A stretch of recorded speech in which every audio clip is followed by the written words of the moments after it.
Bom dia para você que está ligado no Sintonia Bíblica, a Bíblia bem mais perto de você.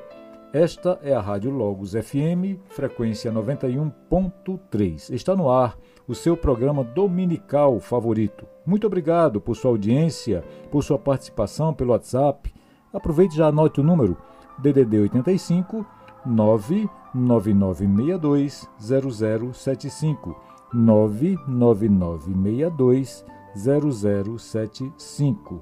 Por este WhatsApp você pode mandar mensagens de texto ou mensagem de voz. Hoje é domingo, dia do Senhor. Glorifique o nome desse Deus maravilhoso, o único e soberano Deus, a quem dedicamos toda a honra, todo louvor e toda a adoração. Eu sou o pastor José Maria, falando diretamente do estúdio da Primeira Igreja Batista de Fortaleza, juntamente com o nosso diretor Iramar Monte, querido amigo e irmão, e também com o querido colega, amigo e irmão, pastor Léo Cristóvão. Muito bom dia, pastor Léo, muito bom dia, Iramar. E nessa dobradinha, pastor Léo e Iramar, eles acolhem as mensagens que chegam ao nosso WhatsApp, selecionam o que é pedido de oração, o que é sugestão, o que é comentário, o que é recado e dão tratamento devido a cada uma dessas mensagens, de modo que você não fica sem atendimento. Hoje é o segundo domingo consecutivo que recebemos a nossa querida professora Isolda Munguba, essa pessoa tão amada de todos nós que está ministrando aos nossos corações acerca do livro de Esther. Ao longo do mês de abril, trataremos dessa temática. Cada aula ela será recheada de muito conhecimento bíblico, de muito aprendizado e de muito crescimento no conhecimento da palavra de Deus. Você não pode perder. De jeito nenhum você pode perder. Então, muito bom dia, professora Isolda. Que o Senhor realmente te revista, te guarde, cubra você com sabedoria para que possa ministrar aos nossos corações no dia de hoje. E lá no estúdio da Logos FM está Del, nosso amigo e irmão. Del é o responsável pela condução da transmissão do Sintonia Bíblica até você. Muito bom dia, Del. E em casa, no carro, no ônibus, no metrô, no trabalho, está você, nosso ouvinte tão querido a quem dedicamos este programa com muito carinho, porque você é a razão de ser do Sintonia Bíblica e por isso eu quero dizer muito obrigado pela preferência, muito obrigado por sua sintonia. O que passou, passou, ficou para trás. Deixe seus pecados na cruz, olhe para Jesus e tenha uma nova vida em Cristo. Nós vamos agora ouvir uma música cujo tema é Vou Deixar na Cruz, interpretada por Kleber Lucas. Nós vamos para um rápido intervalo, já voltaremos, não saia daí.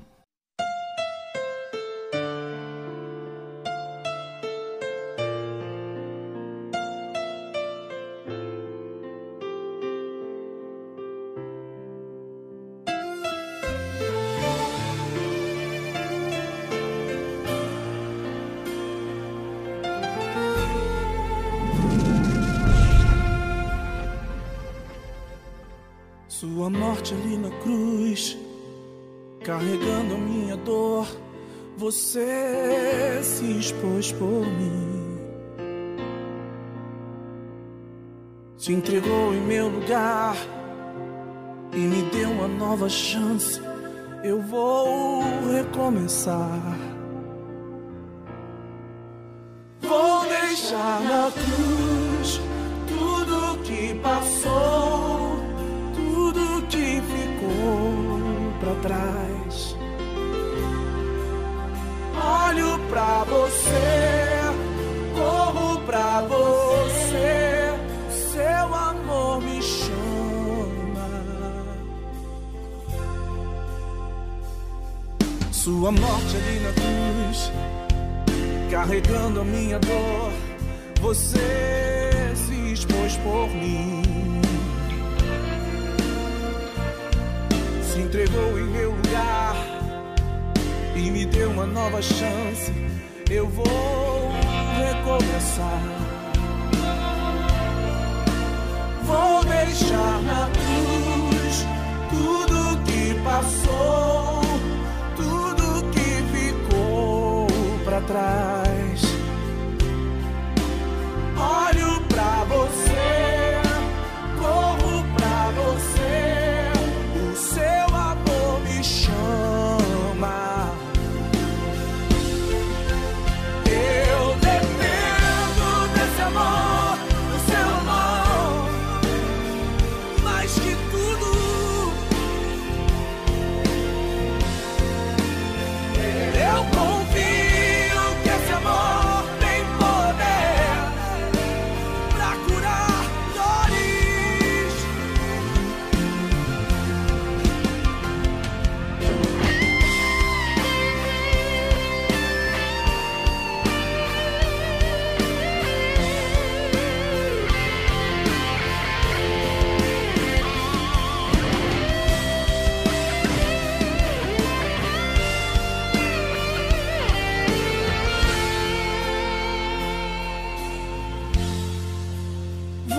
deixar na cruz tudo que passou, tudo que ficou pra trás. Olho pra você, corro pra você, o seu amor me chama, me chama.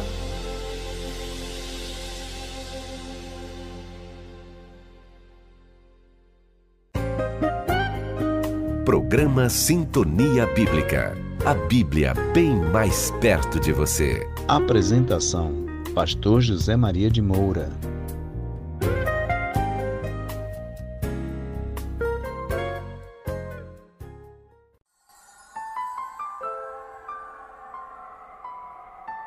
Foi bem rapidinho e já estamos de volta com o programa Sintonia Bíblica, a Bíblia bem mais perto de você, pela 91.3 Rádio Logos FM. Estamos esperando a sua mensagem. Pode ser mensagem de texto, pode ser mensagem de voz. Anote o nosso WhatsApp, DDD 85 99962 0075 99962 0075. Você pode nos mandar essa mensagem já, agora, nesse momento. Então faça isso, só não vale não mandar. Então mande a sua mensagem, teremos um prazer enorme em ler e em ouvir a mensagem que você nos enviará. Fique até o final do programa, porque nós mandaremos também um alô especial para você. Também faremos uma oração encaminhando as suas necessidades ao Deus Pai Todo-Poderoso. Vamos à nossa reflexão do dia? O tema de hoje é como Satanás nos tenta. O apóstolo Paulo escreveu a primeira carta aos Coríntios e no capítulo 10, verso 13, está escrito assim: Não veio sobre vós tentação senão humana, mas fiel é Deus, que não vos deixará tentar acima do que podeis. Antes, com a tentação, dará também o escape, para que a possais suportar. Vou repetir. Antes, com a tentação, dará também o escape, para que a possais suportar. Quando Jesus foi levado ao deserto para ser tentado por Satanás, o inimigo das nossas almas tentou fazer Jesus sucumbir a 3 tipos diferentes de tentação. E se o Satanás ele fez assim com o Filho de Deus, certamente ele fará comigo, com você, da mesma forma, até pior. Primeiro, Satanás quis induzir Jesus a ter satisfação sem Deus. Sabendo que Jesus estava com fome, Satanás disse a Jesus para transformar pedras em pães. Mas o Filho de Deus disse não, porque ele sabia que o plano de Deus era alimentá-lo e fortalecê-lo sobrenaturalmente e espiritualmente. Jesus se recusou a se contentar com menos, afinal, nem só de pão vive o homem, mas de toda palavra que sai da boca de Deus. Eu e você devemos ter o mesmo pensamento, devemos fazer o mesmo. Em segundo lugar, Satanás tentou induzir Jesus a ter sucesso sem Deus. Não satisfeito, Satanás levou Jesus ao topo do templo e disse para Jesus saltar dali aplicando a palavra de Deus. Obviamente, Satanás distorceu a palavra de Deus, colocou a palavra de Deus fora totalmente do contexto, afirmando que Deus enviaria anjos para proteger Jesus. Mas o plano de Deus para Jesus era a cruz, era a ressurreição e as multidões que viriam a crer nele. Satanás tentou fazer Jesus se contentar com menos, e ele com certeza tentará fazer o mesmo com você. Então não caia nessa, não morda essa isca. Terceira tentação é que Satanás tentou induzir Jesus a ter significância sem Deus. Mas Satanás não desiste facilmente, não é verdade? Ele ofereceu a Jesus os reinos deste mundo se tão somente Jesus se prostrasse e o adorasse. Que oferta! Significância sem Deus. Mas o fato é que os reinos deste mundo não pertenciam a Satanás para que ele oferecesse esses reinos a Jesus. Então ele mentiu para Jesus. E por que não fará o mesmo com você? Claro, ele vai mentir para você também, querendo mostrar coisas bonitas, coisas maravilhosas para você morder a isca e cair na tentação que ele está fazendo. O caminho para a satisfação duradoura é o caminho da cruz, que significa o sacrifício de si mesmo. Aí Jesus vai e repreende Satanás, lembrando Satanás da palavra de que somente Deus é digno de ser glorificado. Entenda isto, querido ouvinte. Satanás vai pegar cada desejo seu, por mais legítimo que seja, e vai tentar fazer você satisfazer esse desejo de uma forma ilegítima. Mas você pode vencê-lo. Aí você me pergunta, como, pastor, eu posso vencer? Ficando perto de Deus, vivendo, se alimentando da sua palavra. Aí Deus vai te mostrar como fugir das tentações do inimigo e vai te fortalecer para você ficar realmente firme contra as ciladas do diabo. Que Deus te abençoe. Você é feliz com Jesus? Desfrutando da mais doce paz ou sofrendo da perda? Você é feliz com Jesus? Vamos ouvir o hino Sou Feliz, interpretado por André Valadão. E daqui a pouco nós voltaremos já direto com a aula de hoje. Então corra, pegue sua Bíblia, abra no livro de Esther, pegue papel, pegue caneta para fazer as anotações e compartilhe com a gente o que você aprendeu nesta manhã, o que você está achando dessa sequência de aulas baseadas no livro de Esther. Faça isso. É o nosso WhatsApp, vou repetir, é o DDD 85 999620075. 999620075.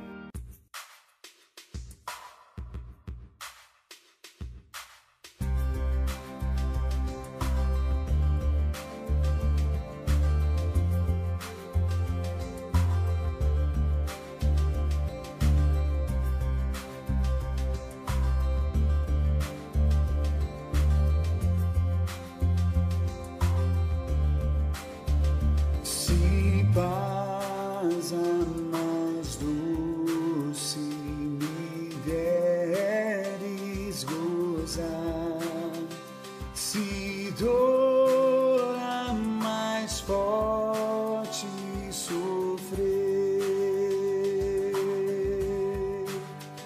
ó seja o que for, tu me fazes saber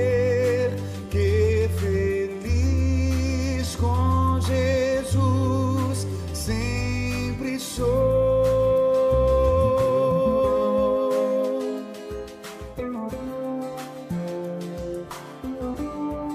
Sou feliz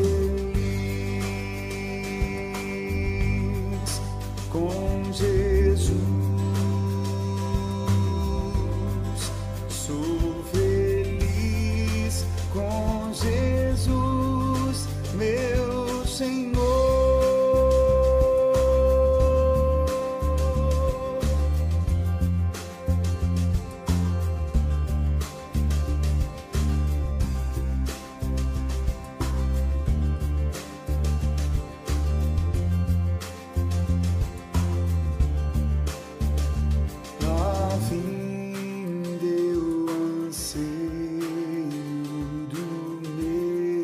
Salvador, em breve virá me levar ao céu, onde vou para sempre morar com os gemidos da luz do Senhor.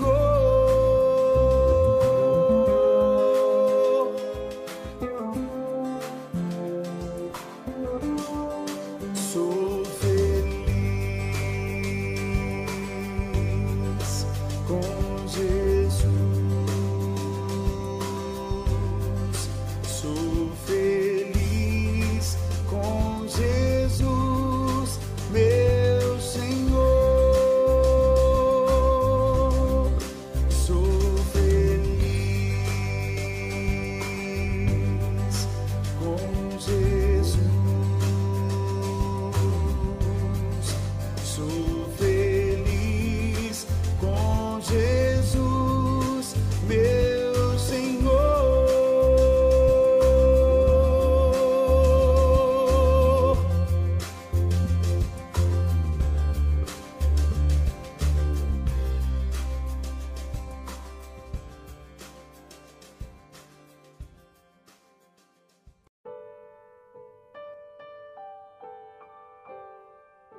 Já estamos de volta já para retomarmos o estudo do livro de Esther com a professora Isolda. Que experiência maravilhosa, professora Isolda, essa de nos aprofundarmos no estudo desse livro tão gostoso de ler e com tantas informações importantes. Seja bem-vinda de volta ao Sintonia Bíblica. Nós estamos aqui prontos para receber as suas lições. Professora Isolda, na lição passada nós introduzimos o livro de Esther.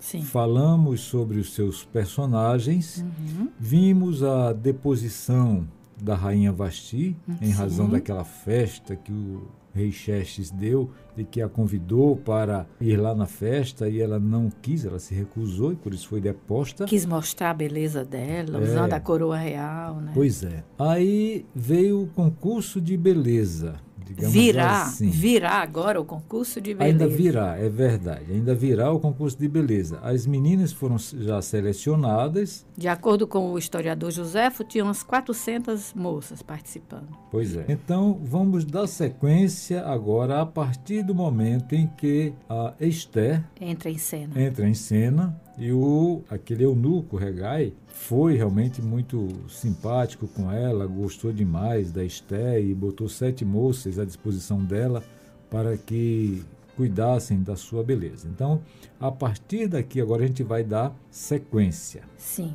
Então, meu querido ouvinte, no domingo passado nós deixamos, onde a Esther, ela foi levada para o palácio. Então, 6 meses com tratamento de mirra, 6 meses com produto de beleza, E aí, Esther agradou, ela foi uma pessoa tão agradável que o responsável lá do harém, Hegai, deu para ela o melhor lugar do harém, colocou 7 moças para ajudá-la. Tudo que tinha de melhor em termos de alimentação, e de tratamento de beleza, ele deu para Esther.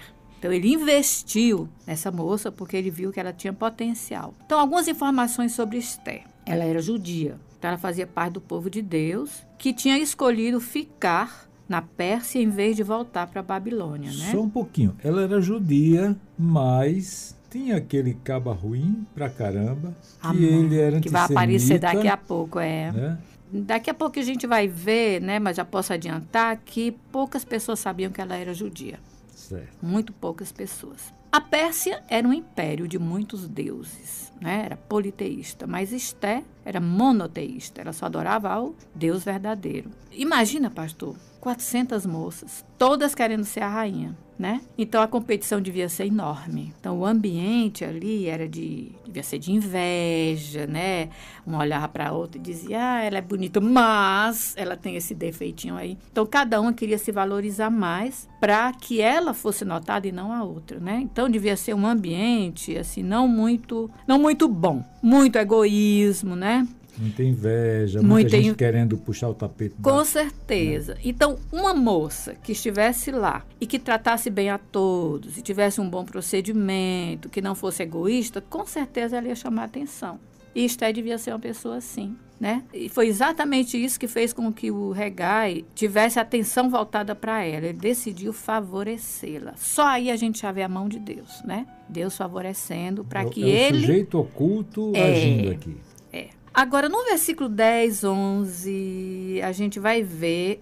você podia ler para a gente o 10 e o 11? Esther não tinha revelado a que povo pertencia, nem a origem da sua família, pois Mardoqueu a havia proibido de fazê-lo. Pronto, então ninguém sabia que ela era judia, Versículo 11. Diariamente, ele caminhava de um lado para outro, perto do pátio do harém, para saber como Esther estava e o que lhe estava acontecendo. Pastor, um testezinho. Por que o Mardoqueu, que era o primo pai, não podia entrar no harém para ter notícia dela lá dentro? Quem é que podia entrar no harém? No harém só os eunucos. Só os eunucos. E o Mardoqueu não era eunuco. Então, ele não podia entrar, Então, só os eunucos podiam entrar. Então, ele ficava ali por perto, E quando alguém passava, aí ele queria saber notícias. E depois de 1 ano de tratamento de beleza, vamos ver o que diz o versículo 13 e 14. Quando ia apresentar-se ao rei, a moça recebia tudo o que quisesse levar consigo do harém para o palácio do rei. Só um intervalozinho, pastor. Esse tudo devia ser roupas, joias, o que ela quisesse levar, para se valorizar, ela poderia levar. Para se apresentar belíssima. Para se apresentar, para passar a noite com o rei. Versículo 14. À tarde, ela ia para lá e de manhã voltava para outra parte do harém, que ficava sob os cuidados de Saasgás, oficial responsável pelas concubinas. Ela não voltava ao rei, a menos que dela ele se agradasse e a mandasse chamar pelo nome. Então ela saía de tarde, né, com tudo que ela quisesse levar, se preparava, passava a noite com o rei e de manhã ela já não voltava mais para o harém onde estavam as virgens. Ela ia para o harém das concubinas, ou seja, mulheres que já tinham dormido com o rei. E era outra pessoa que era responsável, que era o Saasgás. Mas aí ela mudava de status, digamos? Ela agora não era mais virgem, ela agora era concubina real, né? E ela não tinha o direito, por exemplo, de voltar a ficar com o rei, a não ser que ele mandasse chamá-la. Pelo nome. Pelo nome. Agora, ele não ia saber o nome de tudo que era de moças, né? Então, ele devia ter, assim, um sistemazinho de anotação. Alguém devia anotar para ele, né? E aquela também que mais chamava a atenção dele, olha, anota o nome dessa daí. Ou então, o cara devia perguntar, e aí, rei, essa daí, de 1 a 10, qual é a nota que o senhor dá para ela? 8,5, 9. Pronto, então ele devia ter alguma coisa assim que fizesse ele lembrar. Essa aqui eu gostei. Anota o nome dessa daqui. Essa aqui nem adianta anotar o nome, né? Bom, então, quando chegou a vez de Esther, a gente vai ver lá no versículo 15 o que foi que aconteceu quando chegou a vez de Esther. Quando chegou a vez de Esther, filha de Abiail, tio de Mardoqueu, que a tinha adotado como filha, ela não pediu nada além daquilo que Hegai, oficial responsável pelo harém, sugeriu. Esther causava boa impressão a todos que a viam. Uma pausa. Esther causava boa impressão a todos os que a viam. Era uma pessoa agradável, né? Tanto no agir como fisicamente, né? E outra coisa, ela não quis levar coisa demais. O Hegai disse assim, leve isso, isso, isso e isso. O Hegai devia conhecer mais ou menos o gosto do rei, né? Então ela deveria ser tão bonita ou até mais do que a Vasti? Talvez devia, né? Ser mais ou menos, né, equivalente. Mesmo padrão. Então, ela não quis, ela não usou assim de peruísmo, ou seja, não quis exagerar, né, ela acatou o conselho do Hegai, levou só aquilo que ele disse que seria bom para ela, e então ela foi. Mas em que época que ela foi? Pastor, você pode ler para a gente no versículo 16? Agora, ela foi levada ao rei Xerxes à residência real no 10º mês, o mês de Tebete, no 7º ano de seu reinado. Então ele reinou 21 anos, estamos no 7º ano do reinado. E o que é esse mês de Tebete? Esse mês de Tebete corresponde a dezembro, janeiro do ano 479 a.C. Por quê? Porque no calendário judaico, o primeiro mês corresponde ao nosso março-abril, certo? Primeiro mês é no nosso março-abril. Então, o mês de Tebete... Fim do ano, início do ano. Do nosso. Exatamente. E aí o rei, ele procurava saber o nome de cada moça que vinha, né? Então, querido ouvinte, o que você acha que aconteceu depois que Esther foi levada à presença do rei? Vamos ver o que é relatado lá no versículo 17. O rei gostou mais de Esther do que de qualquer outra mulher. Ela foi favorecida por ele e ganhou sua aprovação mais do que qualquer das outras virgens. Então ele lhe colocou uma coroa real e tornou-a rainha em lugar de Vasti. Então o rei gostou mais de Esther. Então o Hegai realmente ele teve razão, né, de favorecer Esther. Ele viu que ela tinha potencial. Então a moça, ela não era só o desempenho na cama que o rei estava procurando, não. Ela tinha que ser bela, tinha que ser inteligente, tinha que ter atitude de rainha e outras qualidades que ele estava atrás, né? Então não era qualquer mulher, por mais bonita que fosse, que ia encantar o rei. Ele estava atrás de algumas qualidades que ele viu em Esther. E aí depois que ele disse, é essa que vai ser a minha nova rainha. O que ele fez? No versículo 18, o que a gente lê? O rei deu um grande banquete, o banquete de Esther, para todos os seus nobres e oficiais. Proclamou feriado em todas as províncias e distribuiu o presente por sua generosidade real. O rei para gostar de festa, né? Esse gosta, viu? Então, a coroação de Ester foi um excelente motivo para essa festa. Então, essa festa ficou sendo conhecida como o banquete de Ester. Então, o que nós temos agora aqui? Uma judia que se torna rainha da Pérsia, né? Mas só ela e o primo pai sabem da origem dela. E, logicamente, as pessoas da família, né? Que não moravam no palácio. E aí, olha o que vai acontecer agora. O primo pai de Ester, o Mardoqueu, vai descobrir uma conspiração contra o rei. Vamos ver como é que isso aconteceu. Versículo 19 e 20 que o pastor vai ler para a gente. Quando as virgens foram reunidas pela segunda vez, Mardoqueu estava sentado junto à porta do palácio real. Ester havia mantido segredo sobre seu povo e sobre a origem de sua família, conforme a ordem de Mardoqueu, pois continuava a seguir as instruções dele, como fazia quando ainda estava sob sua tutela. Então, houve uma segunda festa, né? As virgens foram reunidas. E aí, Mardoqueu estava lá no lugarzinho dele, à porta do rei. E ele ouviu uma conversa, né? E nessa conversa, ele vai descobrir alguma coisa. E essa conversa a gente vê lá nos versículos 21, 22 e 23 do capítulo 2, que são os 3 últimos versículos. Mas, professora, me diga uma coisa. Teve o banquete de Ester e depois teve uma festa... Uma outra festa. Com as concubinas. Elas não foram para a festa? Aparentemente não, porque teve uma segunda festa. Então, a segunda festa, provavelmente as virgens do harém não tiveram permissão para ir para essa primeira festa. Então, houve a festa delas. As concubinas foram, mas as virgens não. Ok. Então, vamos ler o versículo 21. Vamos ver como é que o Mardoqueu vai descobrir a conspiração contra o rei Xerxes.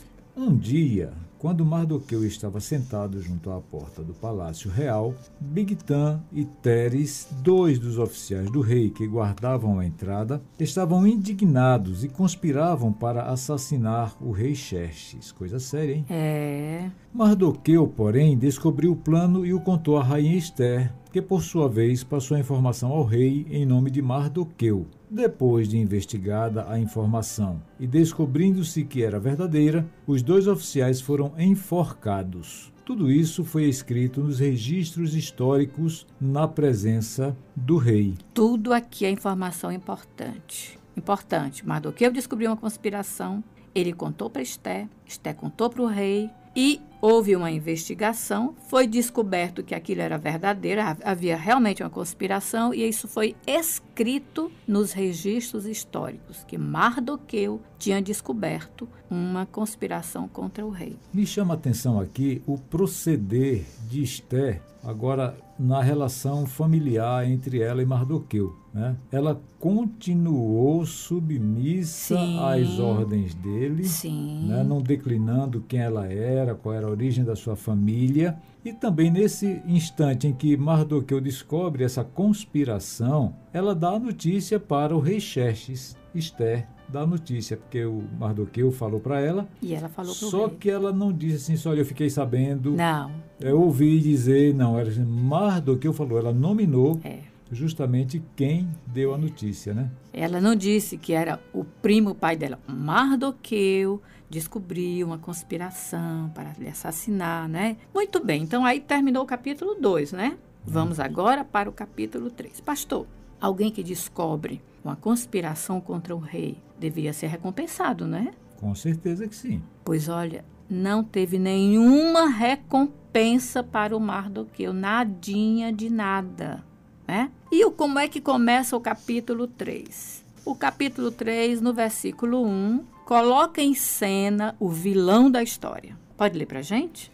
Depois desses acontecimentos, o rei Xerxes honrou Amã, filho de Hamedata, descendente de Agag, promovendo-o e dando-lhe uma posição mais elevada do que a de todos os demais nobres. Nessa frase tem muita informação, certo? Então, primeiro, houve uma injustiça aqui, né? Mardoqueu salvou a vida do rei, mas ele não teve nenhuma promoção, não teve nada para ele, né? Quem é promovido aqui é Amã. Mas aqui na Bíblia diz que Amã era descendente de Agag, ou em algumas versões que ele era agagita. E quem foi Agag. A gente vai voltar no tempo, 600 anos atrás, ou seja, 6 séculos, e ver o que tem lá em 1 Samuel 15, no tempo do rei Saul. Quando Saul era rei de Israel, ele recebeu ordem de Deus, dada pelo profeta Samuel, de lutar contra os amalequitas. E quem era o rei dos amalequitas? Agag. E aí, vamos ler em versículo 2 de 1 Samuel 15. Castigarei os amalequitas pelo que fizeram a Israel quando saíram do Egito, liderados por Moisés muitos anos antes. O que tem lá em Deuteronômio 25, de 17 a 19? Uma ordem que o próprio Deus deu a Moisés antes do povo entrar na terra prometida. Isso quanto tempo antes da história de Esther? 9 séculos antes da história de Esther. 900 anos. Olha o que é que Deus diz para Moisés. Versículo 17. Lembrem-se do que os amalequitas lhes fizeram no caminho quando vocês saíram do Egito. Quando vocês estavam cansados e exaustos, eles se encontraram com vocês no caminho e eliminaram todos os que ficaram para trás. Não tiveram temor de Deus. Pastor, só uma paradinha aí. Eles foram matando os que estavam para trás, totalmente desprotegidos. Foram matando os que estavam para trás. Posso seguir? Sim. Quando o Senhor, o seu Deus, der a vocês o descanso de todos os inimigos ao seu redor, na terra que ele lhes dá, para dela tomarem posse como herança, vocês farão que os amalequitas sejam esquecidos debaixo do céu. Não se esqueçam. Eita, olha aí, Deus está dizendo, como os amalequitas mataram o meu povo que estava saindo do Egito para ir para a terra de Canaã, Então, a memória deles é para ser esquecida. Então, a gente vai voltar agora para Saul, O que acontece quando Saul era rei? Deus deu ordem a Saul de destruir os amalequitas numa batalha, e não poupar nada nem ninguém. Nada incluía também os animais. Só que Saul desobedece. Poupou a vida do rei Agag e as melhores ovelhas e bois do inimigo. Aí vem o profeta Samuel, sabendo o que tinha acontecido, confronta Saul e Saul diz, não, eu só poupei a vida do rei Agag. E aí o Samuel ouve, o barulho dos animais e pergunta, e esses animais? Aí ele diz assim, não, é porque eu queria sacrificá-los a Deus. É daí que vem aquela frase, obedecer é melhor do que sacrificar, que o profeta Samuel deu a ele, Pois é, mas a ordem não foi para eliminar todos, e justamente o principal que não deveria ter sido poupado, foi poupado, que é o Agag. Exatamente. Aí o que o profeta Samuel fez? Ele veio e matou pessoalmente o rei Agag, que tinha sido poupado por Saul. Muitos descendentes do rei Agag sobreviveram, que estavam em outros locais. E esses que sobreviveram, eles eram conhecidos como agagitas, e eles sabiam dessa história. Então, eles odiavam os judeus, odiavam. E essa história era passada de geração em geração. Então, Amã cresceu ouvindo essa história. Então, ele odiava os judeus, porque esse ódio foi ensinado para ele desde a infância. Então, vamos ver como é que, depois que Amã é promovido a ser o segundo,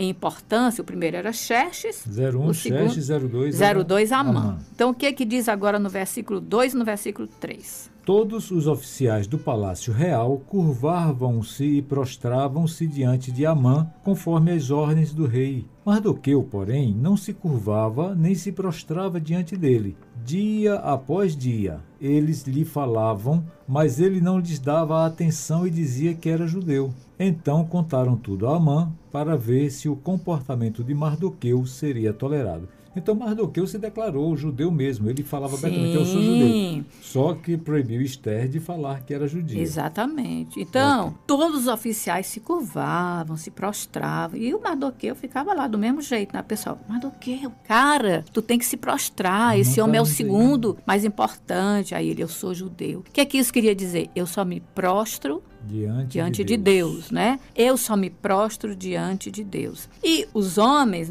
que estavam falando isso, dá a impressão que eles queriam ver sangue, porque foram contar para o Amã. Amã, tem um judeu que não se prostra diante de você. E talvez o Amã nunca tivesse prestado atenção em Mardoqueu. Mas a partir do momento em que chamaram a atenção, aí ele resolveu ver se era verdade mesmo, Então vamos ver o que acontece lá no versículo 5 do capítulo 3. Quando Amã viu que Mardoqueu não se curvava, nem se prostrava, ficou muito irado. Olha aí. Então, ele já se deixou dominar pela ira, né? O que diz no Salmo 37, 8? Lemos o seguinte: evite a ira e rejeite a fúria. Não se irrite, isso só leva ao mal.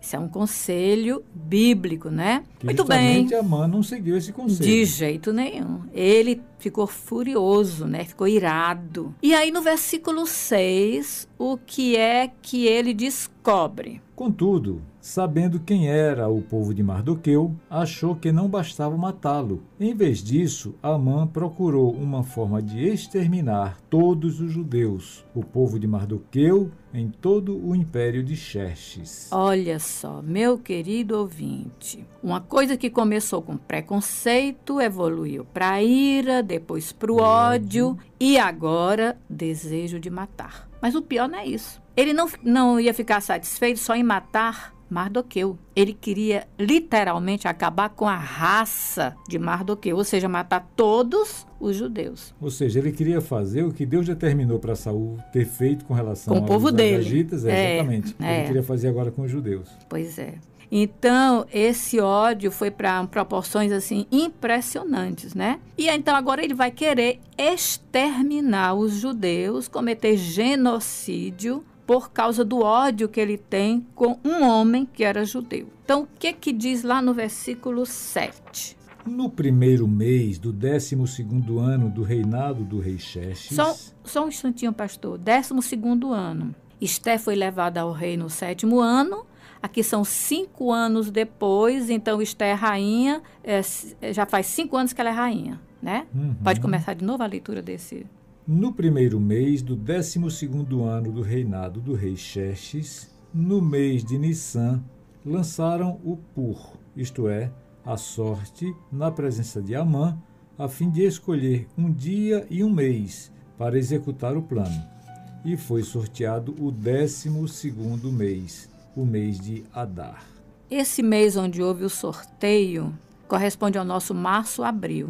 E o 12º mês seria 11 meses para frente. Ou seja, eles lançaram sorteios para ver qual era o melhor mês para cometer aquele assassinato, né, de todos os judeus. Então, a palavra que eles usavam para sorteio era pur, né? E purim é o plural de pur. Então, esse sorteio foi feito 5 anos depois que Esté foi levada ao rei pela primeira vez. E Amã, então, já fez o sorteio para ver quando é que haveria esse extermínio. O mês sorteado foi o 12º, que era o último mês do calendário hebraico, né? Que seria o mês de Adar. Então, nesse último mês, deveria ser o mês do extermínio. Mas ele teria que dizer para o rei, convencer o rei e pedir permissão para fazer isso aí. Aí, no versículo 8 e 9, a gente vê como foi que ele convenceu o rei. Então Amã disse ao rei Xerxes: existe certo povo disperso e espalhado entre os povos de todas as províncias do teu império, cujos costumes são diferentes dos de todos os outros povos e que não obedecem às leis do rei. Não convém ao rei tolerá-los. Se for do agrado do rei, que se decrete a destruição deles, e eu colocarei 350 toneladas de prata na tesouraria real à disposição para que se execute esse trabalho. O cara era rico, né? Ele estava disposto a perder 300 toneladas de prata para ver o povo judeu sendo exterminado, né? Então, é muita maldade. É muita maldade, né?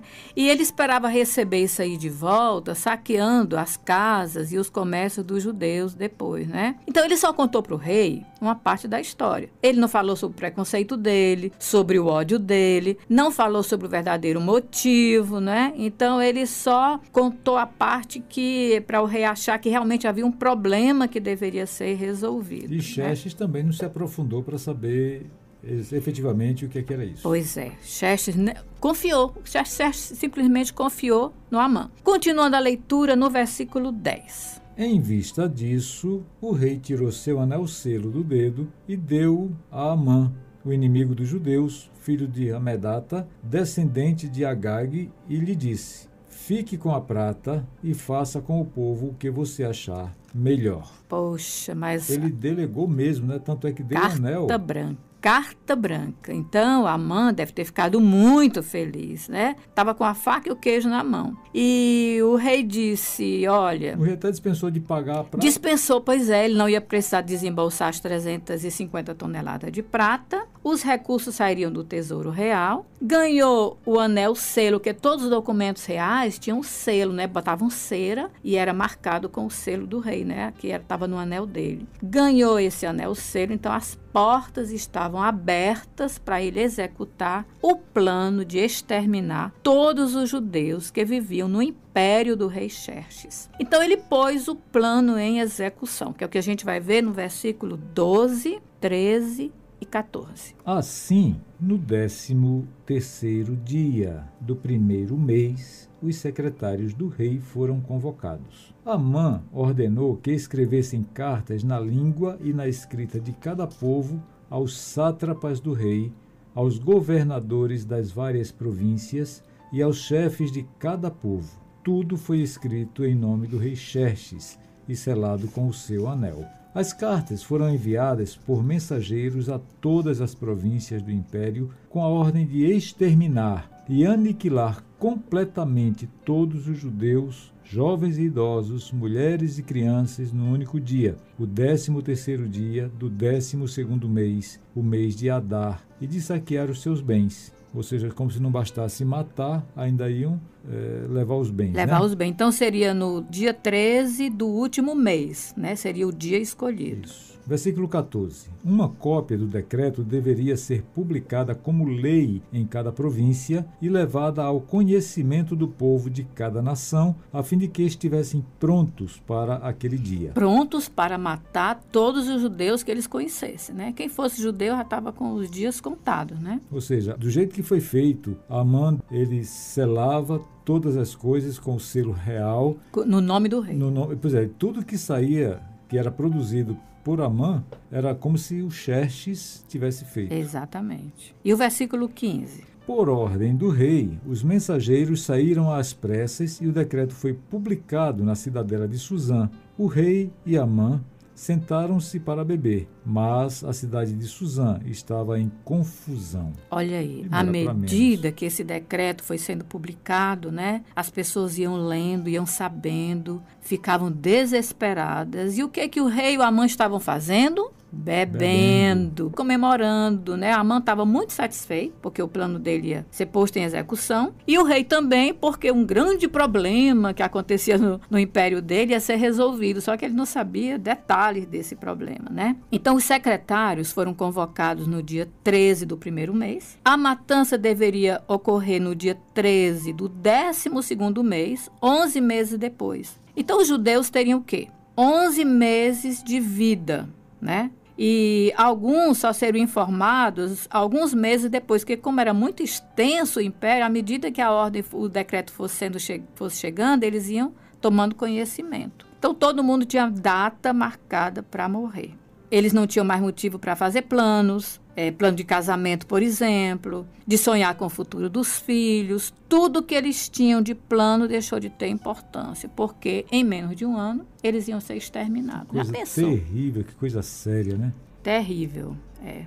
E a primeira cidade, a que estava mais próxima da cidadela, era Suzã, que foi o primeiro local onde a notícia chegou, né? Então, a confusão tomou conta da cidade, porque lá tinha muitos judeus que moravam. Eles eram conhecidos, eles tinham amizade com muitas pessoas que não eram judias. Então, a cidade de Suzã ficou uma confusão. Como é que a gente vai ter que matar os judeus? E os próprios judeus, né, ficaram desesperados com aquela sentença de morte para dali a 11 meses. Pastor, você acha que Esté ficou desesperada?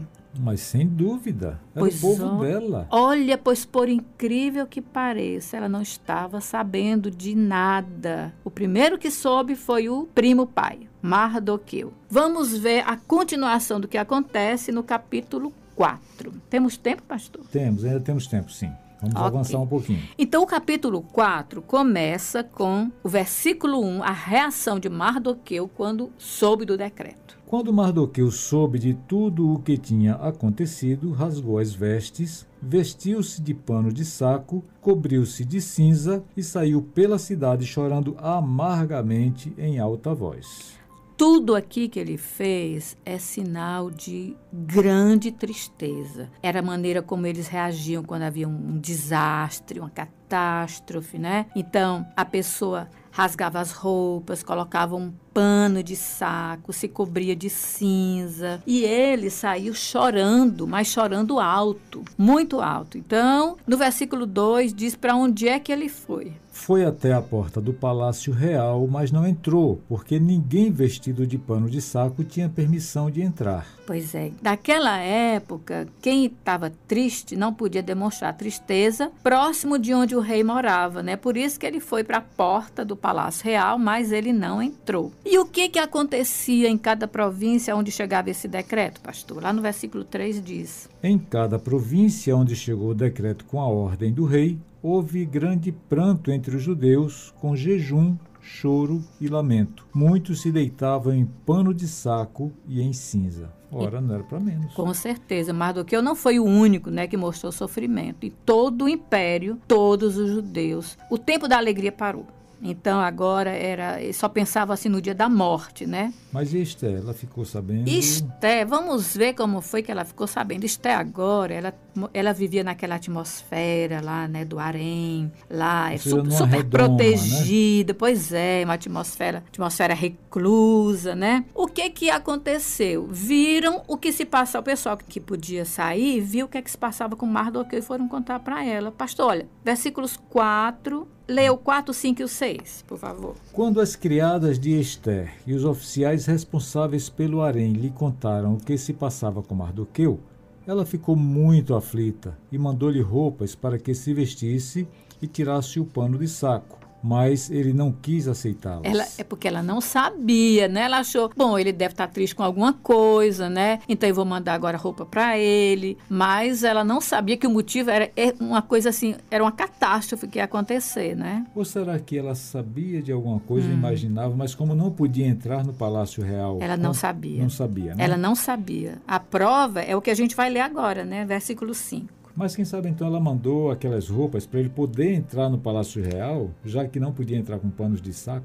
Sim, mas ela achou que aquelas roupas, a pessoa só ia voltar a usar aquelas roupas se parasse com a tristeza, e a tristeza dele ia continuar. Então ela não sabia o que estava provocando aquela tristeza. Perfeito. Versículo 5. Então Esther convocou Hatá, um dos oficiais do rei, nomeado para ajudá-la, e deu-lhe ordens para descobrir o que estava perturbando Mardoqueu e por que ele estava agindo assim. Hatá foi falar com Mardoqueu na praça da cidade, em frente da porta do palácio real. Versículo 7. Mardoqueu contou-lhe tudo o que tinha acontecido e quanta prata Amã tinha prometido depositar na tesouraria real para a destruição dos judeus. Deu-lhe também uma cópia do decreto que falava do extermínio e que tinha sido anunciado em Suzã, para que ele o matasse... Mostrasse, né? Para que ele o mostrasse, a Esther e insistisse com ela, para que fosse à presença do rei implorar misericórdia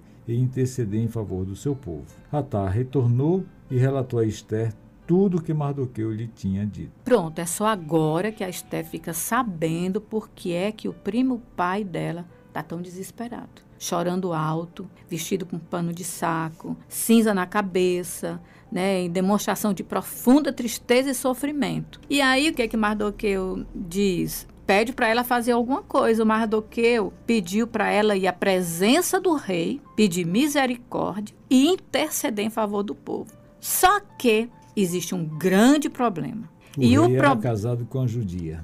Não, ainda é pior o problema, né? O pior é o que Esther vai dizer para o Mardoqueu. Versículo 10. Então ela o instruiu que dissesse o seguinte a Mardoqueu: todos os oficiais do rei e o povo das províncias do império sabem que existe somente uma lei para qualquer homem ou mulher que se aproxime do rei no pátio interno sem por ele ser chamado.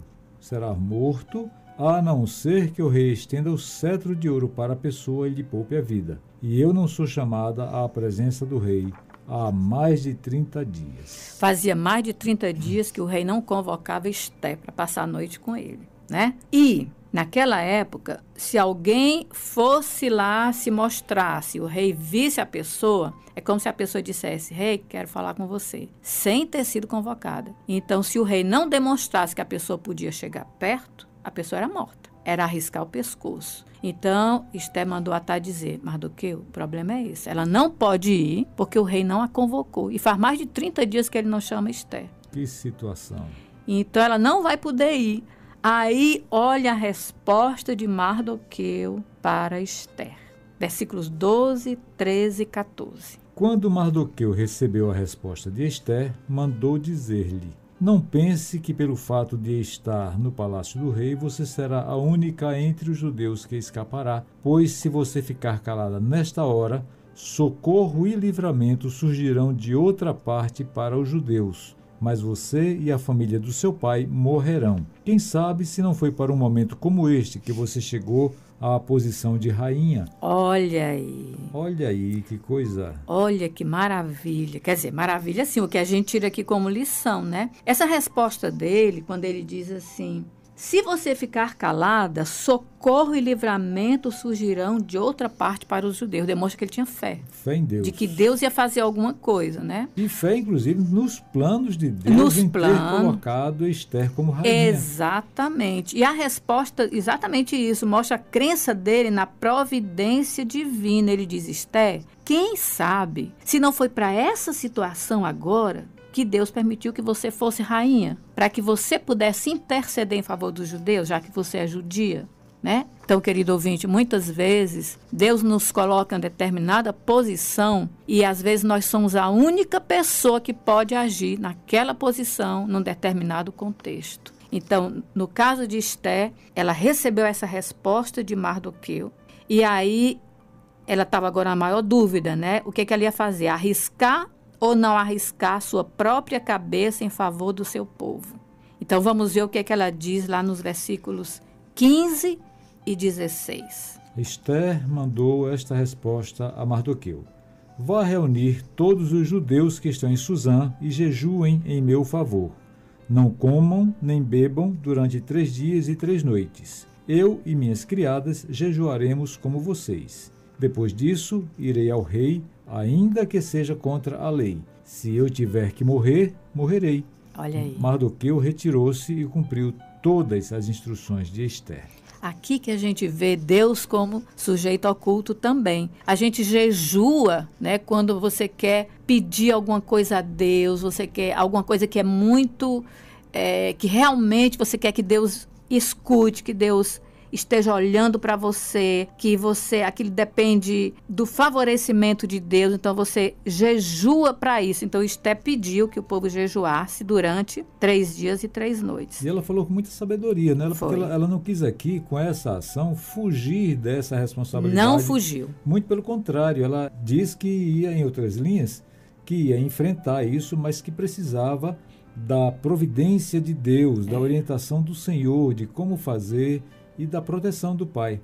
Embora o nome de Deus não seja mencionado. Exatamente. Ela disse, eu vou jejuar e depois eu irei ao rei. Mesmo sendo contra a lei. Se eu tiver que morrer, eu vou morrer. Ou seja, eu vou fazer aquilo que só eu posso fazer nesse momento. Para livrar os judeus, só eu posso pedir a misericórdia do rei. Então, se ele não aceitar, eu terei feito a minha parte. Então, ela não fugiu daquela situação, né? E quando ela pede para o povo jejuar, né? Durante esse período de jejum, ela estaria aguardando em Deus, em oração. E o que é que acontece quando a gente espera no Senhor? Lá em Isaías 40, 31, diz o que é que acontece com aqueles que esperam no Senhor.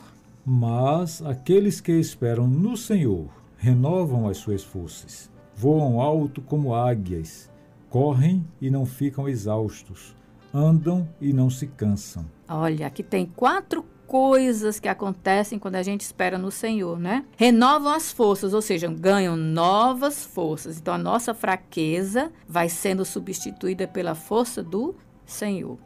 voam alto como águias. O que isso significa? Que a gente, é como se a gente voasse por cima do problema, a gente ganha uma perspectiva melhor. Você não vê mais o problema na sua frente, você olha por cima do problema. Você consegue enxergar do alto as soluções para os problemas. Você tem uma visão melhor daquilo que constitui o seu problema, né? Outra coisa que acontece, correm e não ficam exaustos. Então, a gente acumula novas energias, né? E a outra, correm e não se fatigam. Nós aprofundamos a nossa determinação de perseverar. E aí, Isaías 41:10, tem um versículo maravilhoso que diz: Por isso não tema, pois estou com você. Não tenha medo, pois sou o seu Deus. Eu o fortalecerei e o ajudarei. Eu o segurarei com a minha mão direita vitoriosa. E Isaías 41:13. Pois eu sou o Senhor, o seu Deus, que o segura pela mão direita. Ele diz, não tema, eu o ajudarei. Está dizendo a mesma coisa aqui, reforçando o que disse inicialmente lá atrás. Exatamente, né? querido ouvinte, não se esqueça. É Deus que diz para a gente, não tema, estou com você, não tenha medo, eu sou o seu Deus. Eu fortalecerei, eu ajudarei, eu o segurarei com a minha mão direita. A gente não deve se esquecer disso. Então, aqui termina o capítulo 4, com Esté fazendo o jejum e todo o povo judeu fazendo o jejum na cidade de Suzã, né? Porque não dava para pedir o jejum nos outros locais do império, que era muito longe. Mas lá em Suzã, o povo todo judeu estava jejuando, esperando em Deus, porque Esté ia agir. E o jejum pode ser aplicado ainda hoje, né, nesse tempo terrível que nós estamos enfrentando agora, a exemplo de Esther e todos os judeus. Com certeza. Vamos pedir a Deus, vamos jejuar também em prol da nossa nação, em prol do mundo, em prol do fim dessa pandemia, né? Professora, Excelente. muito obrigado. Terminou o tempo? Terminou o nosso tempo de hoje. Nós já vencemos o capítulo... Terminamos o capítulo 4. 4, exatamente. No próximo domingo, querendo Deus, daremos sequência a esse estudo que está sendo tão gostoso, tão maravilhoso, né? Nós estamos aprendendo tanto, né, com tudo isso que está sendo falado aí. A nossa escola bíblica dominical acabou, uma pena, tudo que é bom realmente parece que anda muito rápido, corre e acaba, mas eu convido a você a ficar na frequência 91.3 Rádio Logos FM. Fique aí com a gente. O culto da Primeira Igreja Batista de Fortaleza já está sendo transmitido pela internet, pelo YouTube e a partir de agora aqui pela 91.3 Rádio Logos FM. Então fique com a gente, continue ouvindo aqui a mensagem vinda de Deus diretamente para o seu coração. Com a graça e a misericórdia de Deus, chegamos ao final de mais um programa Sintonia Bíblica. Aceite o nosso carinho, o nosso fraternal abraço. Desejamos a você que você seja ricamente abençoado por Deus ao longo desta semana que se inicia. Domingo que vem estaremos aqui e eu espero você para mais um programa Sintonia Bíblica, a Bíblia bem mais perto de você. Tenha um bom dia.